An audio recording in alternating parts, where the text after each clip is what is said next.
రకాలుగా కూడా పిలుస్తారని చెప్పేసి నాకు మాత్రం తెలుసు, మరి మీకు తెలుసో తెలియదో ఒక్కసారి అడుగుదామని అనుకుంటున్నాను నేను. అయితే వస్తున్నప్పుడు నేను అక్కడి నుంచి షాద్ నగర్ నుంచి వస్తూ ఉన్నాను. ఆ మధ్యలో ఒక దగ్గర నిలబడ్డ చెట్టు మీద రెండు పక్షులు కనబడ్డాయి నాకు. అవి మొత్తం వాటి రెక్కలన్నీ పచ్చ కలర్లో ఉన్నాయి, అది వాటి ముక్కు మాత్రం ఎర్రగా ఉంది. దాన్ని ఏమంటారు మీ సైడ్?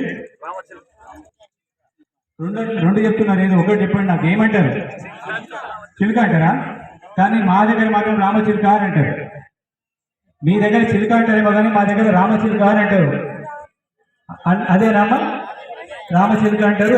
అయితే అది రెండు ఒకటే అని అంటారు. రామచిలుక అన్న చిలుక అన్న ఒకటే అని చెప్పేసి ఒప్పుకుంటున్నారా? ఓకే, మంచి పని చేస్తున్నారు. నా మెడలో దండేసి ఒకటి, ఇక్కడికి వచ్చిన వెంటనే దండేసి, దీన్ని ఏమంటారు? పూలదండ. పూలదండ దీంట్లో 4 రకాలు ఉన్నట్టున్నాయి. పచ్చగా ఉంది, గులాబీ రంగు ఉన్నది, ఇంకేదో 3-4 రకాలు ఉన్నాయి. కనకాంబరాలు కూడా ఉన్నాయి. ఇవన్నీ కలిసి ఏమైంది? పూలదండ అయిందా? ఎస్సీ అంటే కూడా అట్లనే చూడండి. అంటే ఒక్క మాల మాదిగా అనేటువంటి రెండుతోనే కాదు, 59 కులాలు కలిపితే ఎస్సీ అని చెప్పి చెప్పడానికి ఇదే నా దండ ఒక సాక్ష్యం. ఒప్పుకుంటారా దీన్ని? ఒప్పుకుంటాం.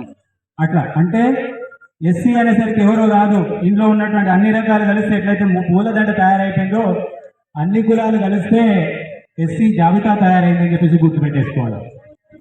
అట్లనే ఇంకొకటి, పొద్దున లేచేసి గుడికి వెళ్ళి దండం పెట్టేసి, ఈరోజు శుక్రవారం కదా అమ్మవారు బాగా డబ్బులు ఇవ్వాలని చెప్పేసి గుడికి వెళ్ళి దండం పెట్టేసుకుంటే పూజారి ఒక పళ్ళెంలో హారతి పెట్టుకొని వచ్చేసేసి జ్యోతి వెలిగించి ఇచ్చేసినట్టు దాన్ని ఏమని పిలుస్తారు? మా సైడ్ అయితే మంగళారతి అంటారు, హారతి కూడా అంటారంట. రెండు అంటారు, మంగళారతి, హారతి. నిన్ననే మా దగ్గర శ్రీరామ నవమి రోజు కళ్యాణం చేసారు గుడి ముందల. ఆ కళ్యాణం చేసినప్పుడు గుడి ముందర ఒక 4 స్తంభాలు వాటి ఉండి ఆ స్తంభాల మధ్యలో కళ్యాణం చేయడం జరిగింది. ఆ స్తంభాలు వేసినటువంటి దాన్ని, అంటే ఇట్లనే ఉంటాయి 4 సైడ్లో 4 స్తంభాలు వేసినట్టు దాన్ని మా సైడు మంటపం అని కూడా పిలుస్తారు. మీ సైడ్ ఏమంటారు? పందిరి అంటారు. మంటపము. అయితే కొన్ని చోట్ల కళ్యాణ మండపం అని కూడా పిలుస్తారంటారు. పిలుస్తారా? ఆ కళ్యాణం చేసే ప్రదేశం ఏదైతే ఉందో దాన్ని కళ్యాణ మండపం అని పిలుస్తారు, దాన్ని మంటపం అని కూడా పిలుస్తారు. అంటే నేను చెప్పేది ఏంటంటే, మన భాషలో ఒక పదాన్ని ఏదైనా ఒక థింగ్ని 2 విధాలుగా పిలిచినంత మాత్రాన దాని అర్థం మారదు. గురువు అని చెప్పి పిలిచినా, మదాసి గురువు అని చెప్పి పిలిచినా 2 ఒకటే అని చెప్పేసి నేను చెప్పాలనుకుంటున్నాను. మీరు అగ్రి అవుతారంటే చప్పట్లు కొట్టారు. రెండవది, ఇంతకుముందు మా బాలజన మాట్లాడి, మా రాము ఇక్కడ ఉన్నటువంటిది, గుడ్లండలో రాము ఎక్కడున్నాడు?